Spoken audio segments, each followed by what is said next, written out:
الفيلم اللي هنتكلم عنه النهاردة فيلم من الأفلام المنتظرة بقالها فترة، واللي تم الإعلان عنها إنها هتنزل أول السنة 2024. يلا بينا نشوف هنتكلم عن فيلم إيه. الفيلم اللي هنتكلم عنه النهاردة هو فيلم عادل مش عادل. هنشر معاك والله العظيم أقول الحق، حتى أسأل غادة. انت تعرفني اصلا؟ اوعى يا عادل تكون عملت حاجه غلط النهارده. حضرتك عارفة إن أنا محامي محترم. ده ترند من امبارح بالليل. أنا أمي. ايوه طبعا يا حبيبي. أيوه انت وامك واحد. يلا بقى، دي متدشملة حضرتك. حسبي الله ونعم الوكيل فيك يا عادل. حسبي الله ونعم الوكيل فيك. خذ الظالم اخذ عزيز المقتدر يا الله. حسيت إني فشلت.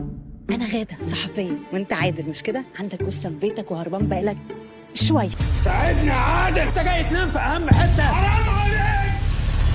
هو انتوا لسه شفتوا حاجة؟ لسه. انت وجبك قنبل اي صحفي صاعد. اصحى.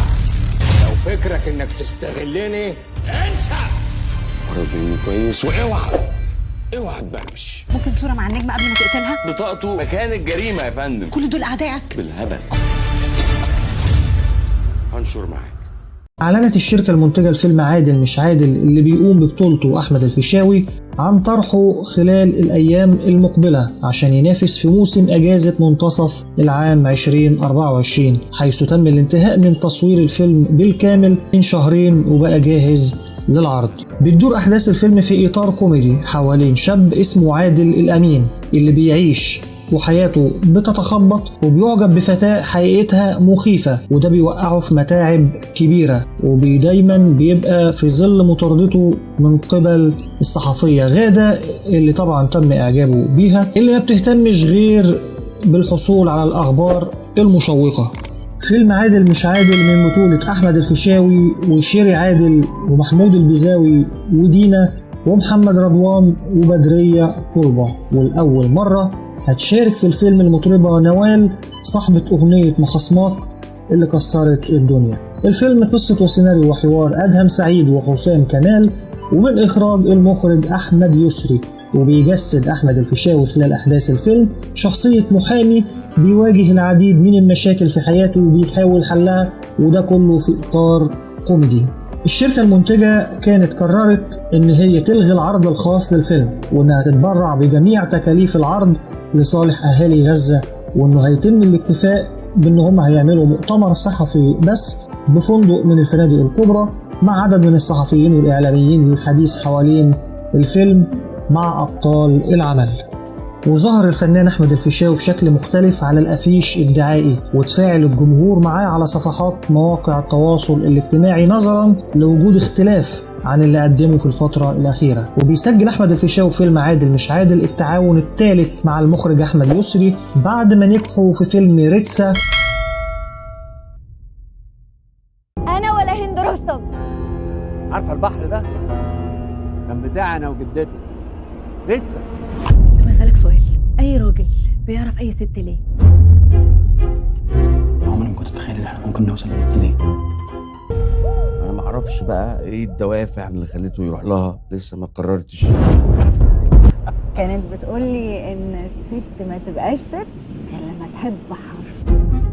برافو. أنا كنت فاكرك أكبر من كده. يعني على حسب حضرتك بتقيس العمر إزاي؟ اديني سبب افضل متمسك بيكي. أنت هتفضل أحسن اختيار أنا عملته في حياتي. خير يا مالك. سعادتك عندي أهم حاجة في الدنيا، حتى لو مع واحدة تانية. متشكر إن أنت ما قلتيش لحد. مش عايزة أشوف وشك تاني. مش هتطلع من دماغي ولا إيه يا حداد أنت؟ ما تخافش يا عبيط. طير يا مالك. وفيلم 45 يوم.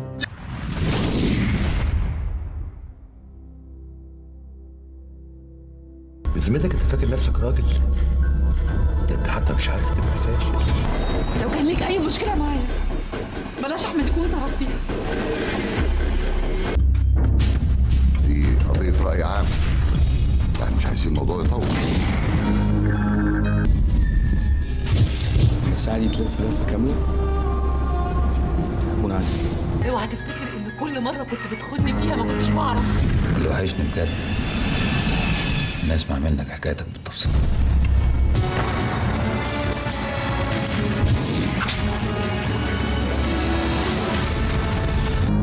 خرجتي مش هتشوفي ابنك تاني ابدا. الحاجة الوحيدة اللي بتصبرك على موت الناس اللي بتحبهم انك تفضل شايل ذكرياتهم الحلوة جواك. كفايه بقى خنقتني.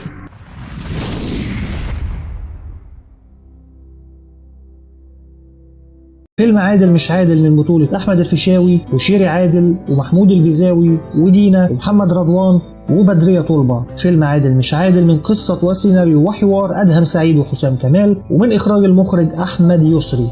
وانتهى أحمد الفيشاوي مؤخرا من تصوير فيلم جديد بعنوان السيستم، تأليف أحمد مصطفى ومن إخراج أحمد البنداوي ومن تصوير هيثم مصطفى. وكان بيشاركوا البطولة الفنان الكبير طارق لطفي، وبتدور أحداث الفيلم في إطار رومانسي لايت مثير. وكانت آخر أعمال الفنان أحمد الفيشاوي فيلم رهبة اللي تم عرضه في مايو 2023.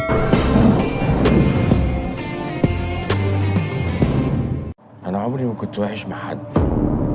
لو شقيت صدري بصفوريا هتلاقي قلبي نضيف. كل ما نلم قرشين تيجي تحط علينا. هو انت جايبنا المكان الهادي ده ليه؟ وشرفك ما قصدي حاجه وحشه. يا خساره. كابتن عايزه اروح ورا مصنع الكراسي. عايز اطلع من تحت ايديك بيج رامي عشان في بيج عركه النهارده. مش عارفين نشم نفسنا من سيد رهبه ورجالته. انت جامد قوي. انا عارف. الله اكبر. البشريه دي لو عرفوا ان المعلم سيد بعافيه هيتحولوا علينا وتبقى مصيبه. المعلم اتضرب بالجزمه. ما تقولش تاني ان المعلم سيد اتضرب بالجزمه. لو قلتها تاني هموتك. لا ده فاتوا رميناه بماضي وحكاياته، ده فاكر ده معانا هنا على خدنا. انا ما كنتش متوقع يعني ان هيجي يوم والمعلم سيد يتضرب بالجزمه. ياما ما هو اللي قال ياما. يلا بينا من هنا عشان دول لو عرفوا ان انا اسمي سناء هيدغدغونا. وحياتهم دي ما هحلك. محدش يلومني على اللي هيحصل لليلة دي.